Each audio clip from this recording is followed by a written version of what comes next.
Retrouvez toute l'actualité du foot régional, le débrief avec Radio VFM et Foot Normand.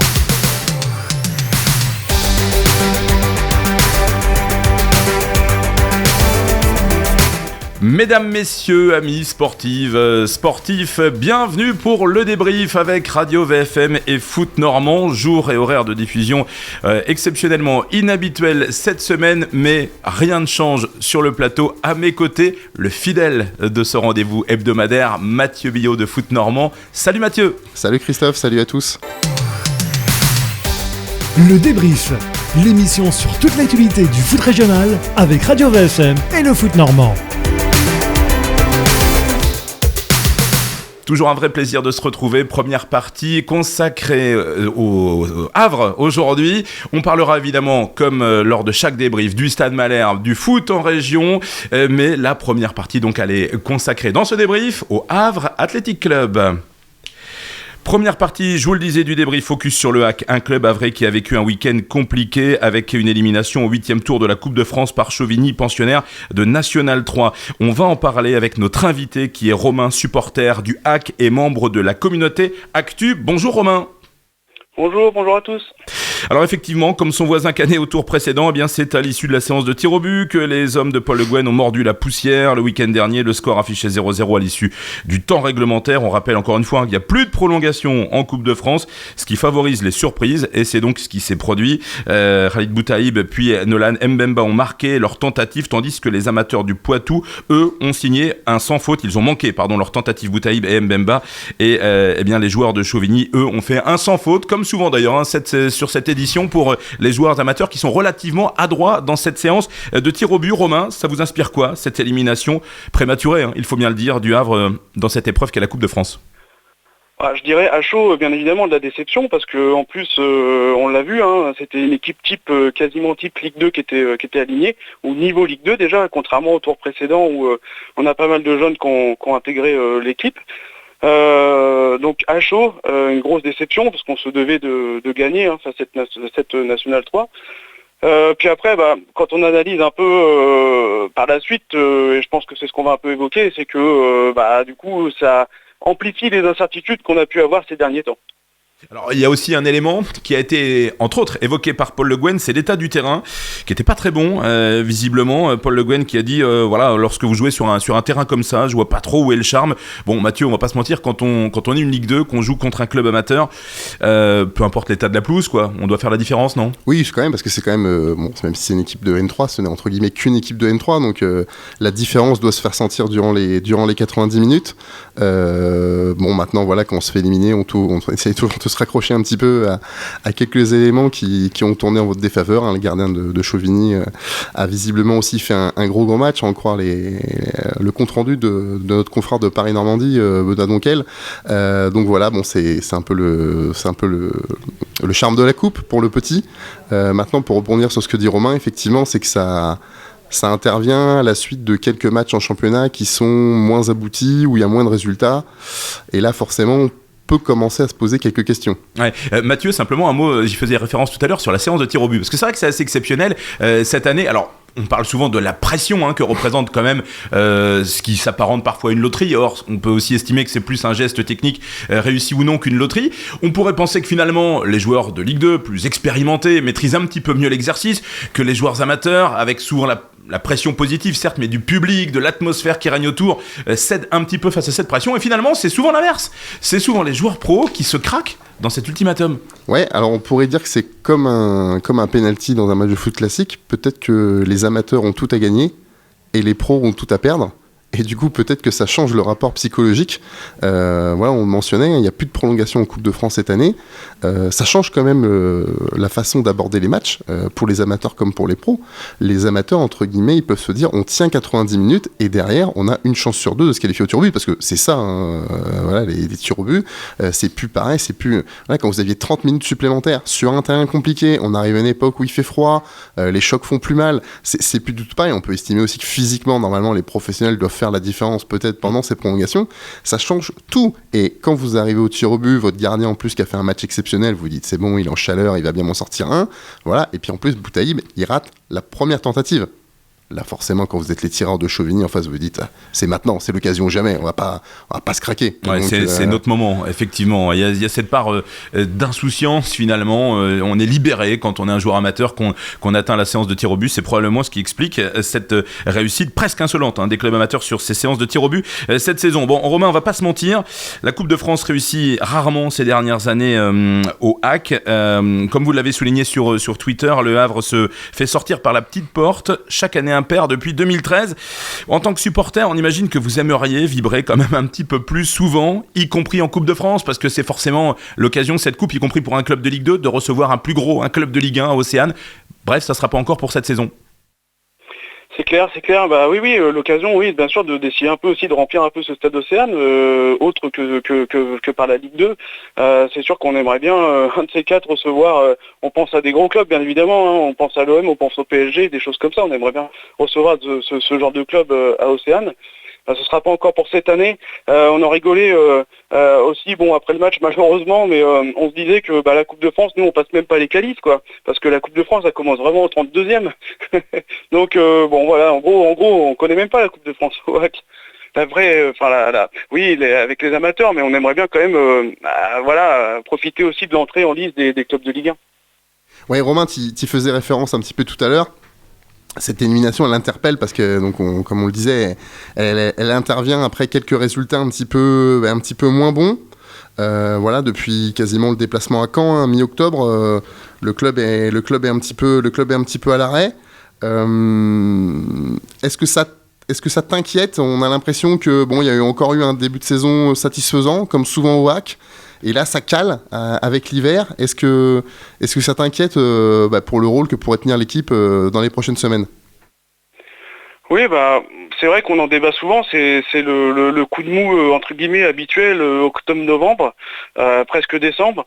Moi, ce que j'ai noté, c'est qu'il intervenait à chaque fois après le match face à Caen. L'année dernière, c'était plutôt mi-novembre. On commençait à couler après la victoire de Caen à Océane. Et là, depuis le nul face à Caen, effectivement, là, c'est intervenu à peu près mi-octobre plutôt. Mais c'est vrai qu'on est plus au ralenti qu'en début de saison. Après, il y a plein d'explications à ça. Je veux dire, quand votre meilleur buteur actuel s'appelle Quentin Cornet, avec 5 buts, on sait qu'il a marqué 3 ou 4 superbes buts sur coup franc, mais c'est sûr que ça on en redemande, mais c'est pas logique en fait à cette période-là que ce soit Quentin Cornet en tête des meilleurs buteurs du club. Et puis la saison passée, le meilleur buteur il s'appelait Alexandre Bonnet, alors à égalité avec Thierry, mais c'était aussi un milieu de terrain. Donc c'est sûr qu'il y a un souci à ce niveau-là et qu'on n'arrive pas à régler depuis plusieurs saisons. Voilà, on sait très bien qu'on ne retrouvera pas un Tino Kadewere demain. On a connu aussi ça par le passé avec le départ de Haro, par exemple. On a eu un super joueur qui avait fait une superbe saison. Mais les joueurs en place en attaque, à mon sens, se doivent de dépasser la barre des 10 buts. Je veux dire, un gars comme Thierry ou Inouba, ils doivent être en mesure d'aller chercher la barre à minima des 10 buts, quoi. Donc le gros souci qu'on a actuellement, c'est l'attaque, et c'est pas que ça date pas d'il y a 3 semaines, quoi. Oui, effectivement, pour rebondir un petit peu sur ce que tu dis, même si c'est pas un monstre d'efficacité, on a quand même l'impression que l'absence de Jamal Thiaré pèse un petit peu quand même sur le collectif havrais. C'est depuis qu'il est absent que ça tousse un petit peu plus. Là, il est pour le moment, à l'heure où on se parle, toujours incertain pour le déplacement à Grenoble vendredi. Est-ce que dans cette équipe-là, le Jamal Thiaré, il est indispensable au HAC version 2021-2022 ? C'est vrai que on l'a beaucoup taquiné, embêté sur ses manques de finition, mais on se rend compte avec son absence, c'est comme ça souvent aussi qu'on peut faire des constats. Voilà, on se rend compte qu'avec son absence, ça fait très mal. On se rend compte aussi que il apporte énormément devant et que c'est pas qu'une question de finition. Il est l'actuel meilleur passeur avec 3 passes, donc déjà rien que ça. Et puis c'est un monstre physique. Il épuise les défenses et du coup effectivement ça peut créer des trous pour ses collègues à côté pour aller marquer. Donc c'est ça effectivement, de toute façon il y a un lien de cause à effet, depuis que Thierry n'est plus là, ça va plus. Peut-être aussi dans la mise en place tactique de Paul Le Guen. C'est vrai qu'on jouait un peu plus en contre début de saison, on emmenait rapidement le ballon à l'avant avec Thiaré, un peu moins sur les derniers matchs où les adversaires, on va dire, nous ont laissé faire le jeu et on sait que ça nous convient pas, on sait pas quoi faire du ballon. Et en l'absence de Thiaré et ça cumulé, voilà le coup de mou entre guillemets habituel de cette période. Alors, je voudrais qu'on évoque un petit point, évidemment, c'est la dynamique à Vresse, parce que c'est ça aussi qui peut inquiéter aujourd'hui. On demandera d'ailleurs l'avis à Romain dans un instant, mais Mathieu, l'élimination du HAC, c'est pas anodin, ça souligne la perte de vitesse de cette équipe depuis un bon petit moment déjà, 2 points sur 9 effectivement, donc sur les 3 dernières journées de Ligue 2. On a le sentiment aujourd'hui que les Havrais ont grillé tous leurs jokers. Est-ce que le Havre peut encore espérer se mêler au top 5 aujourd'hui, clairement à la lutte pour la montée? Comptablement oui, parce qu'ils sont, ils sont à portée de fusil du top 5, qu'ils ont montré des arguments intéressants quand on veut jouer les premiers rôles, notamment cette solidité défensive, le fait d'avoir un gardien qui fait les parades au moment où il le faut, avec Yaya Fofana, mais c'est sûr que c'était des succès souvent avec un coup de pied arrêté, donc comme Romain l'a souligné, comme Quentin Cornet, où c'était souvent un but d'écart. Et là il y a un petit peu perdu devant, au lieu de gagner 1-0 ça fait maintenant 1-1, ou alors du coup c'est 1-0 pour l'équipe adverse. On a l'impression que ça a tendance un petit peu à se renverser, et là il reste 3 journées maintenant de championnat d'ici la fin de l'année 2021, et forcément que ces 3 journées sont importantes. Il faut que le HAC au minima reste à portée de fusil ce top 5 pour espérer jouer un rôle intéressant dans cette deuxième partie de tableau. Donc on peut dire, on a cité le déplacement à Grenoble de vendredi soir, et derrière il y aura 2 matchs contre 2 concurrents directs au top 5. La réception de l'AC Ajaccio, qui est toujours un match particulier désormais pour le HAC depuis les événements qui sont passés il y a quelques années lors d'un match de barrage, et derrière il y a un déplacement à Auxerre. Donc forcément sur le papier c'est costaud. Et bon, comme le HAC a peut-être plus tendance à réussir contre les équipes supposées les plus grosses, pourquoi pas. Voilà. Est-ce que Romain, en tant que supporter, vous vous dites cette saison, oui, le HAC peut se mêler à la lutte pour le top 5, ou vous y croyez pas? Je dirais que par rapport à ce qu'ils ont montré sur le début de saison, bien évidemment, ça nous laisse une lueur d'espoir, une porte ouverte à la lutte au top 5. Mais comme tu l'as dit, je pense qu'effectivement, le wagon, faut le garder en vue pour la fin de l'année. Et on ne sait pas faciliter la tâche à faire des petits résultats face à des, entre guillemets, petites équipes, parce qu'on sait qu'en Ligue 2, c'est très homogène, mais on va dire ça comme ça. Et c'est sûr que là, par rapport aux matchs qui arrivent, on ne sait pas faciliter la tâche. Maintenant, on espère le retour de Thiaré, et puis comme on l'a dit, peut-être que ça sera mieux pour nous ce genre d'adversaire. On sait aussi qu'on aime bien jouer entre guillemets les grosses écuries, qu'on est plus à l'aise. Donc je pense qu'on fera les comptes à la trêve, et voir si on n'est pas trop décroché de ce top 5, ou si on y est même encore dedans, sait-on jamais. Et là, à ce moment-là, effectivement, on rentrera dans une autre dynamique, et peut-être que ça changera peut-être un petit peu les perspectives du mercato hivernal, on ne sait pas. Ouais, justement, je voulais te poser la question, Romain, tu fais bien de l'aborder. Est-ce que vous espérez un petit cadeau de la direction pendant le mercato, justement, avec si le club est dans le top 5, ou pas très loin, peut-être un argument offensif supplémentaire pour vraiment ambitionner justement de jouer ce fameux top 5? Espérer, oui. Après, quand j'évoque un peu le sujet autour de moi sur la communauté havraise, c'est partagé. On pense qu'il n'y aura pas, de cadeau de la part de la direction, même si le HAC finit dans le top 5 à la trêve là. Mais c'est vrai il faudrait maintenant, la défense marche bien, donc on voit pas pourquoi on irait changer des choses en défense. Le milieu, on a plutôt empilé des joueurs quand même, mine de rien, et devant, on va pas aller rechercher un autre Ibn Loubar, on l'a déjà. Donc c'est pas qu'on espère ou pas, c'est que si on est réaliste, il y aura rien pour moi.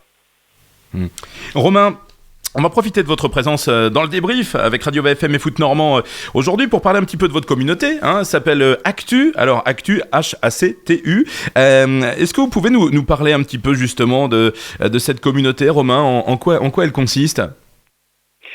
Oui, donc on s'est lancé en 2015. En fait, on avait envie de... la particularité, c'est qu'on est beaucoup de personnes expatriées du Havre. Et donc, bien évidemment, on ne peut pas toujours aller vivre notre passion au stade, de par la distance. On y va de temps en temps, mais voilà. Et donc, on s'est réunis comme ça entre expatriés, entre guillemets. Et on a lancé en 2015, donc Actu, pour on a partagé avant tout notre passion pour le club sur les réseaux sociaux principalement. Ensuite, on a créé un site internet où on va reprendre plusieurs informations qui tournent autour de l'actualité du club, etc. Et là, dernièrement, donc l'année dernière, on a lancé un podcast donc on peut écouter, qu'on met en ligne tous les lundis soirs à 18h, donc qui s'appelle Les Activistes, dans lequel on fait souvent le débrief du match du week-end et on va développer, on va argumenter, on va discuter autour de sujets faisant l'actualité du club. Et puis l'important pour nous aussi, c'est de beaucoup essayer d'échanger avec les gens sur les réseaux, les gens qui nous suivent, etc. Et donc voilà, c'est principalement pour partager notre passion, vivre notre passion. Et là, la nouveauté cette année, c'est qu'on veut faire de temps en temps quelques émissions live. On s'est testé là sur un avant-match qui nous a bien plu. Et donc du coup, le 21 décembre, à la suite du match après Auxerre, et pour clôturer l'année, on va faire un mode débrief en live, un grand débrief après le match directement. Ouais, donc Romain, on va résumer tout ça. Au passage, on va aussi saluer ton collègue supporter Gilles, dont le podcast est un petit peu le bébé. On sait qu'il va nous écouter. On lui passe le bonjour. Donc on rappelle, donc chaque lundi, vous avez du coup le podcast Les Activistes à 18h, qui revient un petit peu sur l'actualité de la semaine précédente. Et donc la petite nouveauté là pour la fin de l'année, ça sera donc après Auxerre, donc le dernier match de l'année civile, qui sera un mardi, si je me trompe pas. Donc vous enchaînerez directement sur un petit débrief du match en direct du coup sur votre podcast. C'est ça, tout à fait, ouais. Puis il y aura moyen de discuter avec nous, de venir, il y aura une fenêtre de chat et poser des questions en direct et débattre et échanger avec nous par rapport justement à ce match face à Auxerre. On rappelle aussi que chez Actu, vous vous intéressez forcément à l'équipe professionnelle, mais pas que. Vous suivez un petit peu toute l'actualité du club, et notamment les féminines, où vous reliez pas mal l'actualité autour de l'équipe féminine. Oui, tout à fait. Donc on a un gars dans l'équipe qui s'est spécialisé dans les statistiques du club, qui recherche des anciens documents, etc., avec des résultats du HAC. Et depuis la création de la section féminine, c'est le seul à avoir tenu à jour, dès la création de la section féminine du HAC, des stats sur la section féminine du HAC. Donc il a tout l'historique de la section depuis la création de cette section. Donc c'est disponible aussi sur notre site actu.fr. Vous pouvez consulter toutes les statistiques des joueuses, des entraîneurs, des résultats, des gardiennes, etc. D'accord. Et forcément, tout ça, ça vous prend forcément un petit peu de temps, parce qu'on le rappelle que c'est une passion du coup qui vous anime, et c'est pour ça que vous le faites. Oui, tout à fait, c'est ça. C'est vraiment par passion. Puis par plaisir aussi d'échanger avec la communauté havraise. Et donc effectivement, oui, le podcast, c'est ce qui nous prend quand même pas mal de temps, parce qu'on y va de manière semi-professionnelle, c'est-à-dire qu'on le prépare, on n'y va pas comme ça, on prépare l'émission, on prépare le contenu, après il y a un montage avec des musiques, etc. Donc oui, effectivement, on y passe pas mal de temps. Et puis le maintien du site internet en fonction de l'actualité du club, c'est quelques minutes, voire heures par jour quand même. Eh ben merci beaucoup, merci franchement Romain d'avoir partagé ce débrief de Radio VFM et Foot Normand aujourd'hui pour parler du Havre et pour parler de votre communauté Actu. Forcément à très vite du côté du stade Océane, on l'a dit, il y a des rendez-vous importants qui se profilent pour le Havre, la 17e journée de Ligue 2, vendredi 21h, le Havre en déplacement chez le 10e Grenoble, et puis une fin d'année qui s'annonce effectivement chargée, intense et passionnante, on l'espère, pour les joueurs de Paul Le Guen. Merci Romain et à très bientôt. Merci, à bientôt, au revoir. C'était la première partie du débrief Radio VFM et Foot Normand. Ne bougez pas, on a parlé du Havre, on a encore plein de choses à évoquer avec le Stade Malherbe et le foot régional. Le débrief, c'est l'émission pour tout savoir sur le foot régional avec Radio VFM et Foot Normand. Et c'est le lundi soir à partir de 18h15.